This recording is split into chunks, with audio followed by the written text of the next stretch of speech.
Então, vamos começar com a primeira pergunta, doutor Vitor. Como identificar? É possível identificar o câncer nos felinos? Sim, é possível. Na verdade, cada vez mais na nossa rotina, a gente tem observado que os donos de gatos, eles são os donos mais preocupados, de uma forma geral. Então, o gato, ele é um animal que convive mais em casa, ele é um animal que pouco sai, geralmente é um animal de apartamento, que a gente consegue ter um contato maior. Então, qualquer nodulação, qualquer sinal de nódulo que possa aparecer no corpo desse animal, a gente tem que identificar realmente o que pode ser. Principalmente animais mais velhos. De uma forma geral, o câncer nos pets, né? Isso inclui também tanto o cão como o gato, mas de uma forma geral também, exclusivamente sobre o felino, animais mais idosos tendem a ter o câncer. Então, com o passar do tempo, a medicina veterinária ela foi melhorando também, assim como a medicina humana, e os animais começaram a viver mais. Como eles começaram a viver cada vez mais, isso também tem a ver com a questão da imunidade, assim como também na gente, né? Então, quanto mais velhos eles forem, mais a gente tem chance deles apresentarem algum tipo de câncer.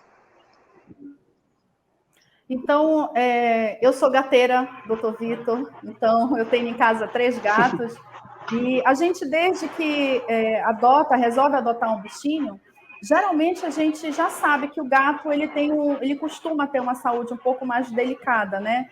Então, realmente, a gente já se preocupa. Então, o senhor diz que o ideal seria realmente examinar, né? A gente não deixar de examinar, de tocar realmente no animal para ver se tem alguma coisa de anormal no bichinho, não é isso? Exatamente. Eu tive um caso de uma cliente que ela convivia com gatinho há 10 anos. Era uma cliente que costumava examinar os seus animais com muita frequência, costumava pegar, observar qualquer sinal diferente. Ela percebeu um nódulo na ponta da orelha, preto, como se fosse um sinal, só que nunca tinha aparecido nada.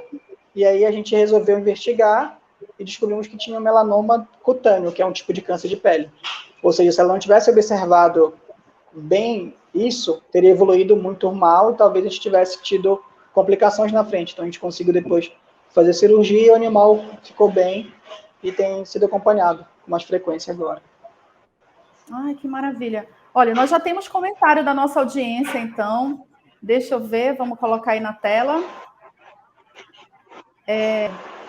Rafael Miaki, ele diz o seguinte: como identificar os primeiros sinais do câncer? O senhor já começou falando naturalmente de examinar, né? Mas quais seriam esses primeiros sinais? O nódulo pode ser já o mais avançado, não é não, doutor Vitor? Sim. O que acontece de uma forma geral, geralmente o felino, ele tem um comportamento diferente do canino. Então, o gato, ele dificilmente ele vai apresentar algum sinal, às vezes, mesmo de dor, ou alguma coisa diferente, algum desconforto. Então, os donos de gato, né, assim como a Luciana é gateira, eles têm que ter um olhar mais diferente, um olhar investigativo um pouco mais profundo em relação ao cão. Geralmente o cão, ele é um animal um pouco mais no sentido de apresentar dor. Ele demonstra dor com mais frequência em relação ao gato. Então, a gente costuma dizer que o gato ele só vai apresentar algum sinal que ele está ruim, que ele está doente, quando realmente está uma coisa um pouco mais avançada. Então, é muito importante os check-ups, de uma forma geral. Você levar esse animal ao veterinário de forma mais frequente, pelo menos 2 vezes no ano, pelo menos 1 vez no ano, para fazer esses exames de rotina. Então, como eu falei para vocês, o gato ele é um animal diferente. Então, ele só vai apresentar alguma coisa para a gente quando realmente estiver um pouco mais avançado. Infelizmente, isso é um comportamento do felino. Por isso que os tutores, né, os donos desses felinos, eles têm que ter um olhar um pouquinho mais investigativo, tocar na hora de brincar, examinar realmente algum nódulo, qualquer nodulação que esteja aparecendo, um comportamento diferente também, porque vale a pena ressaltar que não existe só tipos de câncer que vai trazer para a gente um tumor de uma forma geral, um nódulo. Então, existem alguns outros tipos de cânceres que são sanguíneos, a leucemia, o linfoma, principalmente os felinos sofrem muito com linfoma alimentar, que é um tipo de câncer que atinge a parte gástrica. Então, animal que vomita, animal que começou a sentir dor, com muita diarreia. Eu também posso ficar de olho nesse sinal também, porque pode ser um tipo de câncer de origem intestinal. Então, os nódulos da região debaixo do pescoço aumentado, isso pode ser um sinal para a gente de linfonodo infartado. Então, o gato, ele precisa ter uma atenção redobrada, de fato, como eu falei para vocês.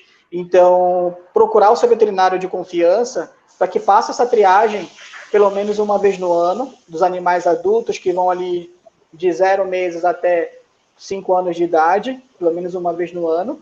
E depois de em diante, né, acima dos 5 anos, que são os animais mais idosos, que tem mais, que são mais propícios a ter o câncer, pelo menos 2 vezes no ano eles devem ser avaliados pelos seus veterinários. Perfeito. Doutor Vitor, a nossa audiência gateira chegou e a gente tem mais um comentário aqui. Vamos colocar na tela. Perdão, Elisa, é isso? O meu gato tem comido pouco e ficado sem força. Poderia ser câncer?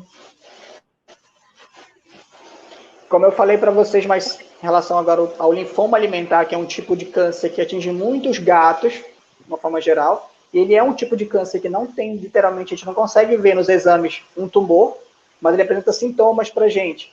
Uma falta de apetite, um emagrecimento progressivo, uma diarreia. Então, são sinais que vão ligar a gente, mas para isso eu preciso de exames complementares, eu preciso que ele vá ao veterinário para fazer os exames realmente para saber, a gente bater o martelo e confirmar que é um câncer e aí começar a fazer o tratamento mais adequado para esse animal. Perfeito.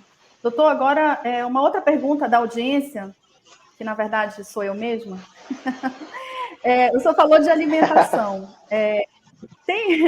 A gente sempre se preocupa, né, de dar a melhor ração, de trazer a melhor ração realmente para o nosso animal, ração prêmio, ultra prêmio, e tem as rações, e tem alimentação também natural, né, para felinos. Eu já vi alguma coisa a respeito. A alimentação, ela tem uma relação direta com o aparecimento dessas doenças, de câncer, por exemplo? Olha, de um modo geral, ainda não se tem na veterinária estudos que demonstram para a gente que a ração, né, que é a alimentação principal hoje, industrial, tanto para cão como para gato, tem uma interferência direta no surgimento de cânceres. Mas o que a gente não pode descartar nunca é que o câncer ele é multifatorial. Ele pode ser provocado por fatores ambientais, como o sol, exposição a produtos químicos, genética, e sim, pode ter uma relação com o alimento, porém ainda não tem estudos confirmatórios nesse sentido. Então, a alimentação, ela deve ser mantida, porque o gato, ele é um carnívoro verdadeiro, diferente do cachorro. Então, muitas das vezes, a gente tem um erro muito grande em querer trazer o gatinho para ser um animal vegano, digamos assim, né? Porque o tutor é vegano, porque o dono come e ele quer que seu animal também seja. Só que o gatinho, ele é 100% carnívoro, então, um carnívoro verdadeiro. Então, ele precisa da proteína para sobreviver, ele precisa dessas substâncias que tem na comida, que ele não vai conseguir produzir pelo organismo, então ele precisa dela para sobreviver. E, como eu falei, voltando a repetir, ainda não se tem estudos que demonstram que a alimentação, né, as rações, possam trazer esses malefícios. O que a gente tem é excessos de alguns nutrientes, por exemplo, alguns petiscos que são ricos em conservantes que não são muito bons, então tem que ficar de olho. A gente teve agora recente um caso aqui, né, no Brasil, de vários animais que foram intoxicados por alguns petiscos. Infelizmente não tinha uma relação direta a algum tipo de petisco específico, mas foi uma falha, né, na verdade, na produção de um nutriente da produção desse petisco. Mas sempre bom a gente ficar de olho na composição, na qualidade, se realmente é um alimento super premium, um alimento prêmio, isso também é muito importante. E também a avaliação do seu veterinário de confiança, ele vai indicar a você sempre o melhor alimento para o seu animal também, isso é muito importante.